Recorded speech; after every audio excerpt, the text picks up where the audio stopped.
पंतप्रधान नरेंद्र मोदी यांनी आज देशाला संबोधित केलं आणि जे महिला आरक्षण विधेयक असेल किंवा डिलिमिटेशनचं विधेयक असेल या संपूर्ण गोष्टीला घेऊन काँग्रेसने जो विरोध केला त्यावर पूर्ण खापर हे काँग्रेसवर फोडलं आहे. पहिली गोष्ट, देशाला जेव्हा प्रधानमंत्री संबोधित करतात तर देशावर येणाऱ्या संकटाच्या बद्दल, देशाला लोकांना एकजूट आणण्यासाठी आणि देश हितासाठी बोललं जातं हे मला आतापर्यंत माहीत होतं. झूठ बोलो बार बार बोलो असं मोदीचंच वाक्य आहे. अनेक सुरुवातीच्या 2014च्या काळामध्ये त्यांची भाषणं झाली आणि त्या भाषणामध्ये त्यांनी काँग्रेसवर टीका करत असताना त्यावेळेसही आणि आजही त्यांच्या देशाला संबोधित करत असताना काँग्रेसचं मला वाटतं की त्यांनी त्यांच्या अर्ध्या तासाच्या भाषणामध्ये जवळपास 150 वेळ त्यांनी काँग्रेसचं नाव घेतलं. काँग्रेसची एवढी भीती मोदींना काय, 56 इंचीचा सीना आहे ना, पण ते 56 इंचचा सीना ट्रम्पच्या समोर कसा बागला हेही देशाने पाहिलेलं आहे. आणि जेव्हा ते बोलत होते, मी माझ्या मोबाईलवर पाहत होतो तर 99% लोक त्यांना फेकू म्हणत होते, काय काय वेगळ्या भाषेत बोलत होते. मी ती भाषा इथं वापरणार नाही. आता देशाच्या प्रधानमंत्र्यावरच भारताच्या जनतेचा विश्वासच राहिला नाही आहे, कारण की देशाचा प्रधानमंत्री वारंवार खोटं बोलतो आहे. त्यांनी 2023मध्ये महिला आरक्षणाचं बिल आलं, त्या बिलामध्ये काँग्रेस सहित सगळ्या विरोधी पक्षांनी त्याला सपोर्ट केला, ते मंजूर झालं आणि यांनी सांगितले की आम्ही 2024च्या पहिले जनगणना करू आणि त्याच्या आधारावर या पद्धतीची रचना आम्ही तयार करू, पुनर्रचना त्याच्यामध्ये येईल. आता आपण 2024च्याही लोकसभेच्या निवडणुका झाल्यात, आता आपण 2026मध्ये आलो. राहुल गांधीच्या दबावामुळे यांना अखेरी जातीनिहाय जनगणना मान्य करावी लागली. यांनी कॅबिनेटमध्ये नरेंद्र मोदींनी निर्णय घेतला आणि देशाच्या जनतेने त्या निर्णयाचं स्वागत केलं. आता जनगणना सुरू झाली, त्याच्यामध्ये ओबीसीचं कॉलम नाही आहे. म्हणजे याचा अर्थ वारंवार देशाचे प्रधानमंत्री या देशाच्या बहुजनांबरोबर विरोधात हे सातत्यानं आहे, हे त्याच्यात स्पष्ट झालेलं आहे. आणि त्याच्यामुळे या बिलामध्ये जे आता संविधान संशोधन बिल ज्यांचं होतं, नाव मोठं ठेवायचं, नारी शक्तीला नमन करायचं नाव ठेवायचं, पण मणिपूरमध्ये ज्या पद्धतीनं महिलांना उघडं करून त्यांची मानहानी केली, त्यांचं वस्त्रहरण केलं, त्यांचं चिरहरण केलं, त्यांच्यावर अत्याचार केला, त्याच्यावर देशाचं प्रधानमंत्री बोलायला तयार नाही का? मणिपूर भारतातला भाग नाही? तिथं राहणाऱ्या महिला ज्या आहेत त्या भारतीय नाहीत? आणि आता मी लोकसभेचे आकडे तुम्हाला सांगतो.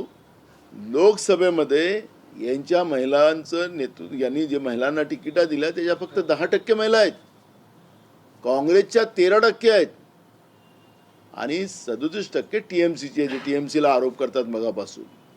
महिलांचा सन्मान आम्ही केला विरोधी पक्षांनी. बीजेपीला महिला नकोत. आपली खुर्ची वाचवण्यासाठी, सत्ता वाचवण्यासाठी हा एक असफल प्रयत्न. संविधान संशोधनाचं नाव देऊन त्यामध्ये नारी शक्तीचं नमन, हे नमन नारी शक्तीला नव्हतं, हे खुर्चीला होतं, सत्तेला होतं. हे त्याच्यातलं सत्य आहे. आणि मनुवादी व्यवस्था या देशामध्ये निर्माण करायचा जो अजेंडा आहे, यांचा जो मूळ पक्ष आहे, यांचा मूळ पक्ष बीजेपी नाही, यांचा मूळ पक्ष वेगळा पक्ष आहे, तो नागपूरमध्ये आहे, ते सगळ्यांना माहिती आहे. त्यामुळे या मनुवादी व्यवस्थेला थांबवलं गेलं. म्हणून यांचं जो रेकॉर्ड केलेलं भाषण होतं ते 8:30 वाजता दाखवण्याचं काम केलं.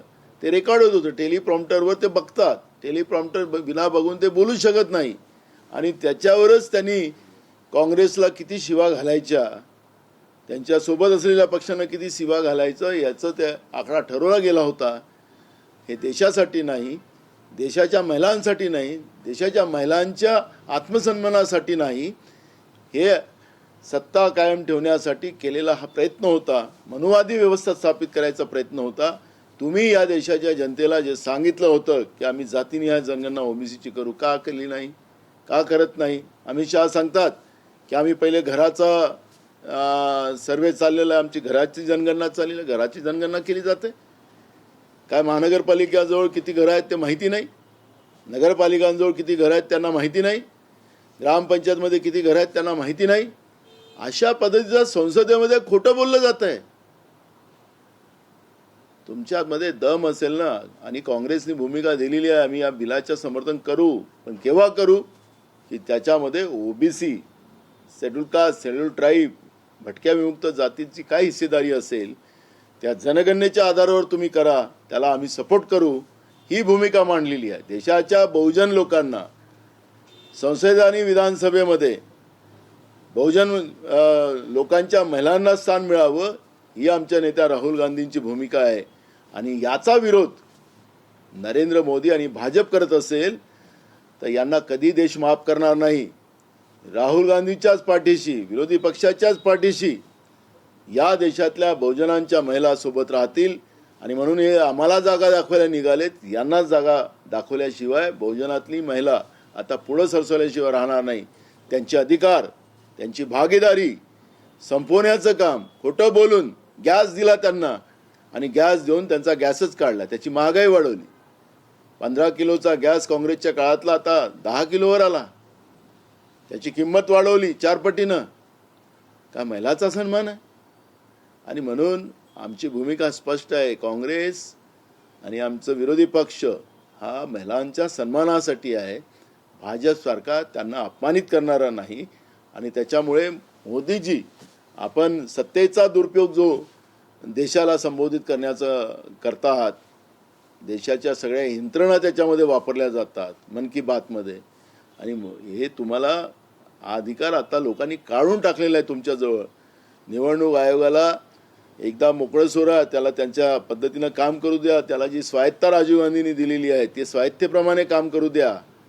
टी.एन. शेषनचं उदाहरण आजही सगळ्या लोकांना माहिती आहे, आणि त्याच्यामुळे त्या पद्धतीनं स्वायत्तानं काम करू द्या आणि बॅलेटवर मतदान घ्या.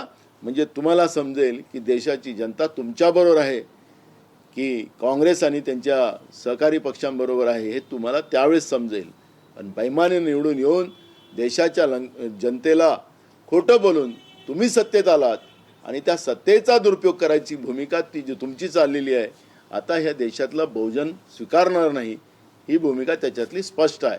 आणि त्याच्यामुळे हा जो फेक नेरेटिव्ह BJP आणि RSSच्या माध्यमातून जो पसरवला जाणार आहे त्याला कोणीही साथ देणार नाही. जनतेला आता वास्तविकता पुढं आलेली आहे जनतेसमोर. त्यामुळे तुम्ही आज किती नौटंकी केली असेल, कारण की त्याच्यात तुम्ही रडला नाही आज, नाही तर तुम्ही डोळ्यातूनही अश्रू आणू शकले असतात, पण ते काही तुम्हाला काहीतरी बंधन केलं असेल तुमच्या कमांडनी. त्यामुळे तुमचं हे नकलीपणा हा देशाच्या जनतेसमोर आलेला आहे. त्यामुळे अजिबात या देशातली जनता तुम्हाला माफ करणार नाही, तुम्ही जो मनुवादी व्यवस्था आणताय म्हणून. काँग्रेसमध्ये कॅम्पेन सुरू होत असल्याचं पाहायला मिळत आहे भाजपकडनं की काँग्रेस कशी महिला विरोधी आहे. काँग्रेस या गोष्टीला उत्तर देईल का त्याच कॅम्पेन पद्धती? बिलकुल देणार, कारण की आम्ही केलेलं आहे. राजीव गांधीजींनी 73वी घटना दुरुस्ती करून स्थानिक स्वराज्य संस्थांमध्ये महिलांना पुरुषापेक्षा एक जास्त जागा देण्याचं काम केलं आहे. तळागाळातल्या महिलांना संधी निर्माण करून देण्याचं काम राजीव गांधींनी केलेलं आहे. यांच्याजवळ एकही उदाहरण नाही आहे.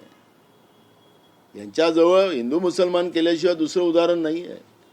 हे आता स्वातंत्र्यानंतर देश मागे गेला असं सांगणारे मोदीजी, तुमच्या काळात देश किती मागे गेलेला आहे. ज्या पाकिस्तानला आम्ही पायाच्या खाली ठेवलं, ते पाकिस्तान आता तुमचा जो मित्र आहे ट्रम्प, तो ट्रम्प म्हणतो की माझ्यासाठी पाकिस्तान माझा मित्र आहे, भारत नाही.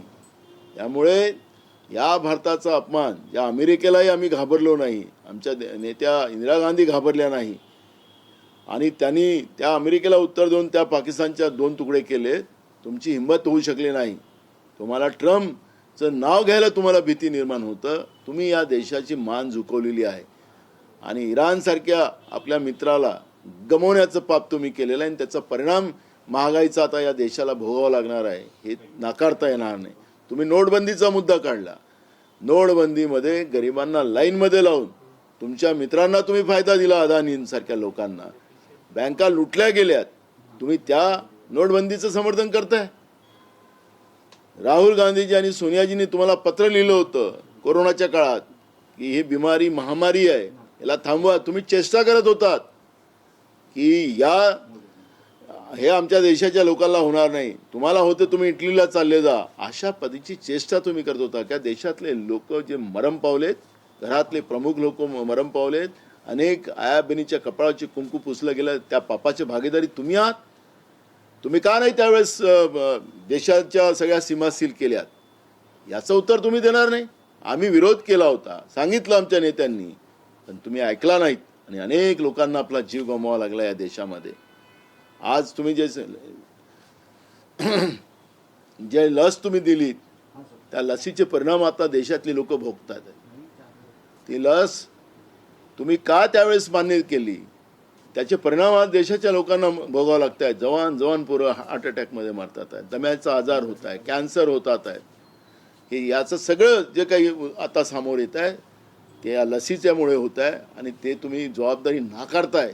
त्यामुळे तुमचं हे सगळं खोटं, झूठ बोलो बार बार बोलो, हे जे तुमचं वाक्य आहे हे तुमच्यासाठी लागू होते, काँग्रेससाठी नाही.